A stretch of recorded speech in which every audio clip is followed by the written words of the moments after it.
Ada sebuah momen dalam Injil Lukas yang sering kita lewati begitu saja tanpa menyadari betapa anehnya momen itu. Para murid sedang mengamati Yesus berdoa. Bukan untuk pertama kalinya. Mereka sudah berkali-kali melihat dia berdoa. Mereka sendiri adalah orang-orang Yahudi yang taat. Mereka tahu cara berdoa. Mereka sudah berdoa sejak kecil. Mereka hafal mazmur. Mereka menghadiri sinagoga setiap Sabat. Doa bukan hal asing bagi mereka. Namun ketika Yesus selesai berdoa, mereka mendekatinya dan berkata sesuatu yang sangat mengungkapkan, "Tuhan, ajarlah kami berdoa." Lukas 11 ayat 1. Bukan ajarlah kami doa yang lebih baik. Bukan koreksi teknik doa kami. Mereka berkata, ajarlah kami berdoa. Seperti orang yang belum pernah melakukannya sama sekali. Seperti murid-murid Yohanes Pembaptis yang juga punya doa khusus dari guru mereka. Ada sesuatu dalam cara Yesus berdoa yang membuat mereka merasa bahwa apa yang selama ini mereka lakukan belum menyentuh apa yang seharusnya disentuh. Dan Yesus menjawab dengan memberikan sesuatu yang sudah diulang oleh miliaran orang selama 2000 tahun. Sebuah doa yang dihafal oleh anak-anak di sekolah minggu. Dicetak di dinding gereja, dibacakan dalam pernikahan dan pemakaman, diucapkan setiap minggu dalam ibadah di seluruh dunia. Tapi ada lapisan makna dalam setiap baris doa ini yang tidak pernah sampai dalam terjemahan. Ada akar Ibrani yang tersembunyi di balik kata-kata yang kita ucapkan. Ada konteks budaya Yahudi abad pertama yang mengubah setiap frasa menjadi sesuatu yang jauh lebih kaya dari yang kita bayangkan. Itu yang akan kita lakukan hari ini. Kita akan berjalan melalui setiap baris doa Bapa kami. Bukan sekadar membacanya, bukan sekadar menjelaskan artinya.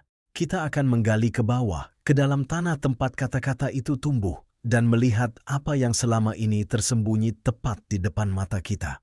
Pertama, kita perlu memahami siapa yang berbicara dan kepada siapa. Yesus adalah seorang rabi Yahudi. Bukan dalam arti gelar formal saja, tapi dalam arti cara berpikir, cara mengajar, cara menyusun kata. Dia berbicara dalam bahasa Aram, bahasa sehari-hari orang Yahudi di Galilea pada abad pertama. Tapi pikirannya dibentuk oleh kitab suci Ibrani. Setiap kata yang dia pilih memiliki resonansi dengan teks-teks yang sudah dikenal oleh para pendengarnya. Para murid bukan orang baru dalam tradisi doa Yahudi. Mereka tahu tentang Kaddish, doa pujian Yahudi kuno yang mengagungkan nama Allah dan merindukan datangnya kerajaannya. Mereka tahu tentang Amidah, doa 18 berkat yang diucapkan 3 kali sehari. Mereka hidup dalam ritme doa yang sudah terstruktur. Ketika Yesus memberikan doa ini, dia tidak menciptakan sesuatu dari kekosongan. Dia mengambil melodi yang sudah dikenal dan memainkannya dengan cara yang belum pernah didengar sebelumnya. Ada satu hal lagi yang perlu kita perhatikan sebelum masuk ke baris pertama. Doa ini dalam bahasa aslinya bukan doa pribadi. Ini doa komunal. Setiap kata ganti dalam doa ini adalah jama'. Bukan Bapakku, Bapa kami. Bukan berikanlah aku. Berikanlah kami. Bukan ampunilah aku. Ampunilah kami. Yesus tidak mengajarkan cara berbicara kepada Allah sendirian. Dia mengajarkan cara berdiri bersama sebagai satu tubuh di hadapan Allah. Ini bukan doa soliter. Ini adalah deklarasi keanggotaan. Ketika kamu mengucapkan doa ini, kamu bergabung dengan seluruh keluarga Allah di seluruh bumi dan sepanjang sejarah. Sekarang mari kita mulai. Baris pertama, Bapa kami yang ada di surga. Kata pertama dalam doa ini sudah revolusioner. Bapa. Dalam bahasa Aram yang diucapkan Yesus, kata ini adalah Abba. Dan ini bukan kata formal. Ini adalah kata yang digunakan seorang anak kecil kepada ayahnya. Kata yang intim, hangat, dekat. Setara dengan ayah atau bahkan papa dalam bahasa modern. Tidak ada preseden untuk ini dalam doa Yahudi abad pertama. Orang-orang Yahudi memang menyebut Allah sebagai Bapa dalam beberapa teks. Ulangan 32 ayat 6 menyebut Allah sebagai Bapa Israel. Tapi itu selalu dalam konteks nasional atau teologis yang jauh. Tidak ada rabi yang mengajarkan murid-muridnya untuk mendekati Allah dengan kata Abba dalam doa pribadi. Itu terlalu dekat, terlalu berani, terlalu tidak sopan menurut standar zaman itu. Yesus membuka pintu yang belum pernah dibuka dengan cara ini. Dia tidak berkata Tuhan yang Maha Kuasa. Dia tidak berkata Raja Semesta yang Agung. Dia berkata Abba. Dan dia mengajak murid-muridnya untuk melakukan hal yang sama. Paulus menangkap revolusi ini dengan sempurna dalam Roma 8 ayat 15. Kamu tidak menerima roh perbudakan yang membuat kamu takut lagi, tetapi kamu menerima roh yang menjadikan kamu anak, yang dengan roh itu kita berseru, Abba, Bapa. Berseru. Bukan berbisik dengan takut-takut. Berseru. Dan frasa yang ada di surga bukan dimaksudkan untuk membuat Allah terasa jauh. Dalam pemikiran Ibrani, surga dan bumi bukan dua lokasi yang terpisah secara geografis. Surga adalah dimensi realitas di mana kehendak Allah sudah sepenuhnya terwujud. Ketika Yesus berkata, Bapa kami yang ada di surga, Dia sedang mengatakan, Bapa kita adalah Dia yang memiliki kekuasaan penuh atas seluruh realitas, tapi Dia mau dipanggil Abba oleh kita. Dua hal itu sekaligus. Maha kuasa dan intim, tak terbatas dan sangat dekat. Baris kedua, dikuduskanlah namamu. Kita perlu berhenti sejenak pada kata ini. Dikuduskanlah. Dalam bahasa Ibrani, kata untuk kudus adalah kadosh. Dan seperti yang sudah kita bahas tentang Yesaya, kadosh tidak hanya berarti bermoral atau bersih. Artinya yang lebih dalam adalah terpisah, berbeda. Tidak ada yang sebanding, satu-satunya dalam kategorinya. Ketika kita berkata, dikuduskanlah namamu, kita bukan hanya meminta agar nama Allah dihormati. Kita sedang mendeklarasikan bahwa Dia tidak bisa dibandingkan dengan apapun. Tidak ada ukuran lain yang bisa digunakan untuk mengukurnya. Tapi ada lapisan lebih dalam lagi. Dalam tradisi Yahudi, nama seseorang bukan sekadar label. Nama adalah karakter, reputasi, kehadiran. Ketika Alkitab berbicara tentang nama Allah, itu berbicara tentang siapa Allah sebenarnya dalam tindakan-tindakannya di dunia. Yehezkiel 36 ayat 23 memberikan kita jendela ke dalam makna ini. Allah berkata, Aku akan menguduskan namaku yang besar yang sudah dinajiskan di antara bangsa-bangsa. Nama Allah dinajiskan bukan karena orang-orang memaki namanya secara harfiah. Namanya dinajiskan karena umatnya hidup dengan cara yang membuat bangsa-bangsa berkata, itukah yang diajarkan Allah mereka? Jadi, ketika kita berdoa, dikuduskanlah namamu, kita sedang memohon agar hidup kita, komunitas kita, cara kita memperlakukan sesama, semua itu mencerminkan siapa Allah sebenarnya. Kita meminta agar kehadirannya terbukti nyata melalui kita. Ini bukan doa pasif, ini adalah komitmen. Baris ketiga. Datanglah kerajaanmu.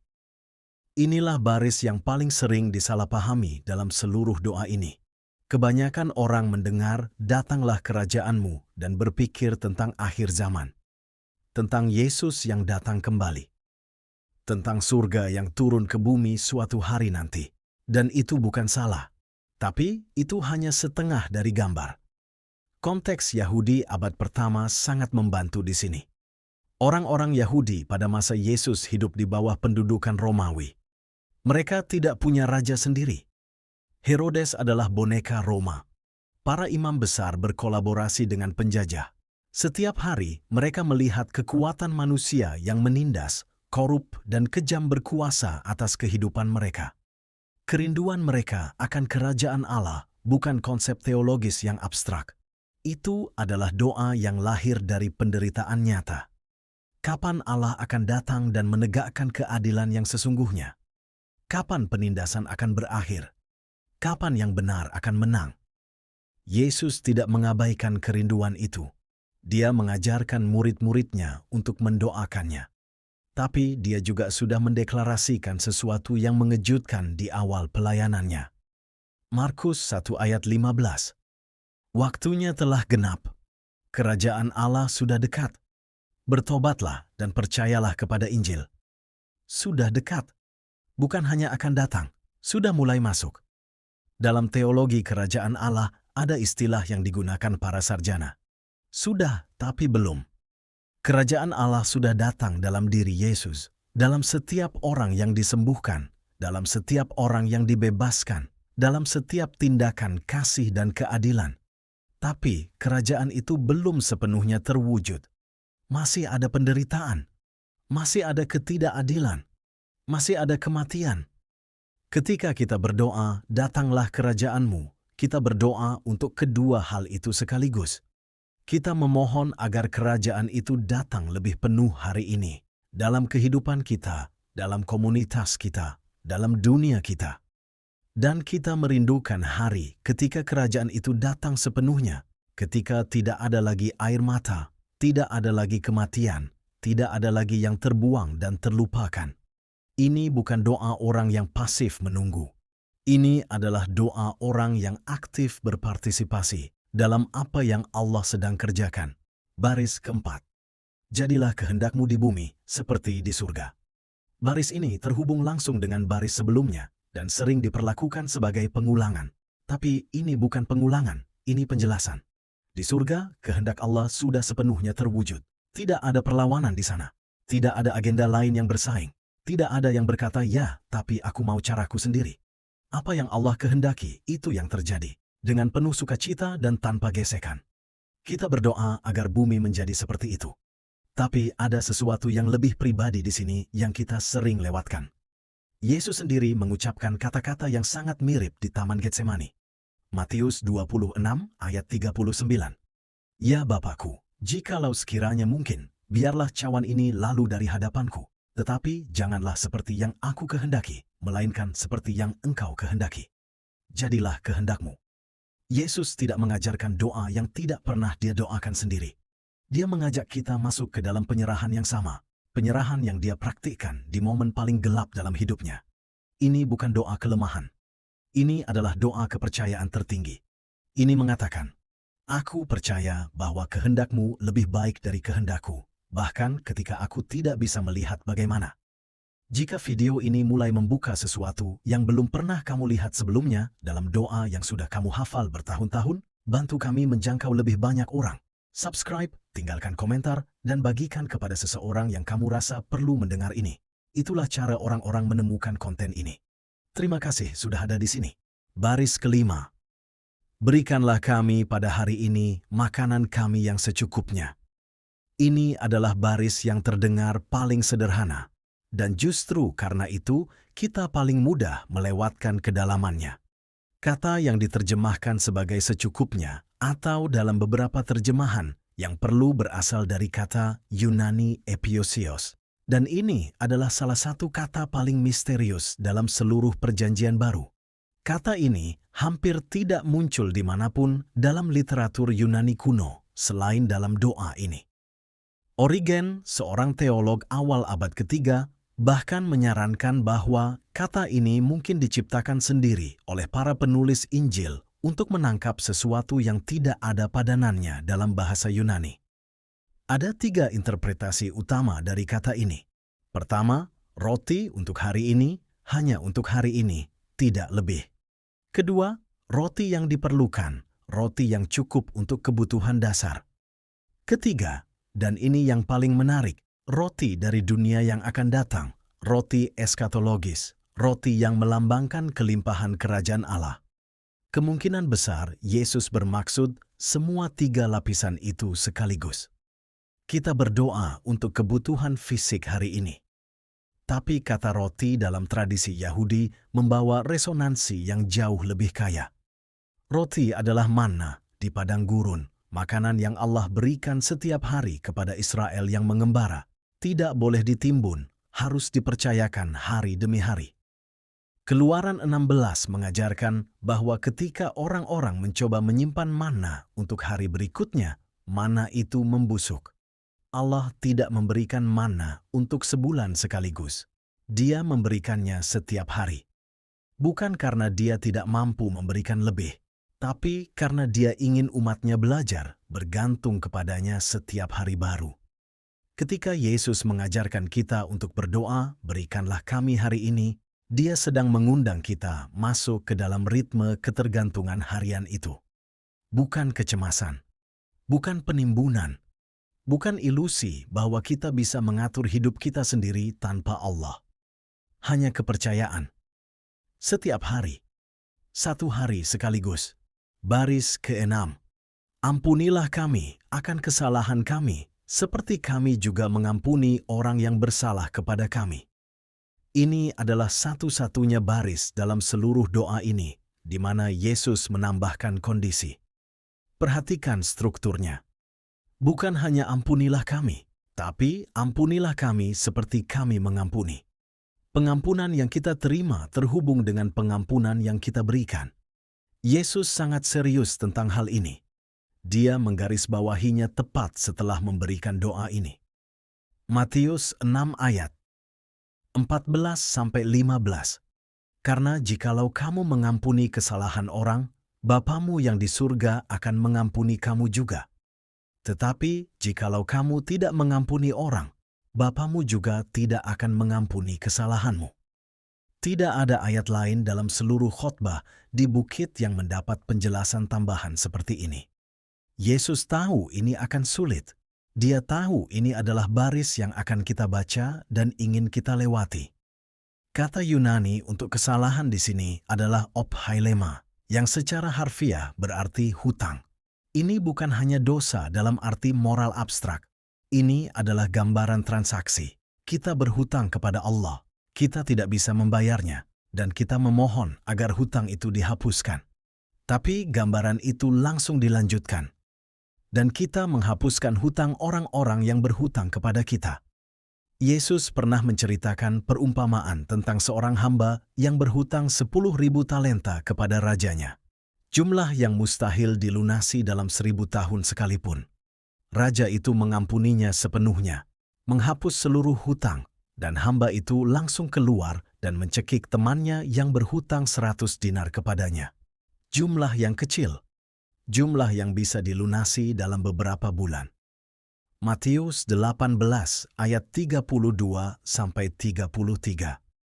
Hai hamba yang jahat, seluruh hutangmu telah kuhapuskan karena engkau memohonkannya kepadaku. Bukankah engkau pun harus mengasihani kawanmu seperti aku telah mengasihani engkau? Ketika kita berdoa baris ke-6 ini, kita sedang mengingat posisi kita. Kita sudah menerima pengampunan yang tidak bisa kita hitung nilainya. Dan dari posisi itu, kita dipanggil untuk mengampuni mereka yang berhutang kepada kita. Bukan karena mudah, bukan karena mereka pantas, tapi karena kita tahu seperti apa rasanya menerima pengampunan yang tidak layak kita terima. Baris ke-7. Janganlah membawa kami ke dalam pencobaan, tetapi lepaskanlah kami dari yang jahat. Ini adalah baris yang paling sering membingungkan orang, dan kebingungan itu beralasan. Yakobus 1 ayat 13 dengan tegas berkata, apabila seorang dicobai, janganlah ia berkata, pencobaan ini datang dari Allah, sebab Allah tidak dapat dicobai oleh yang jahat, dan ia sendiri tidak mencobai siapapun. Jadi, jika Allah tidak mencobai kita, mengapa kita memohon agar Dia tidak membawa kita ke dalam pencobaan? Jawabannya ada dalam nuansa bahasa Ibrani dan Aram. Kata yang diterjemahkan sebagai pencobaan adalah peirasmos dalam bahasa Yunani. Dan kata ini memiliki dua makna yang berbeda. Pertama, godaan untuk berbuat dosa. Kedua, ujian atau percobaan yang berat, situasi yang menekan batas kemampuan kita.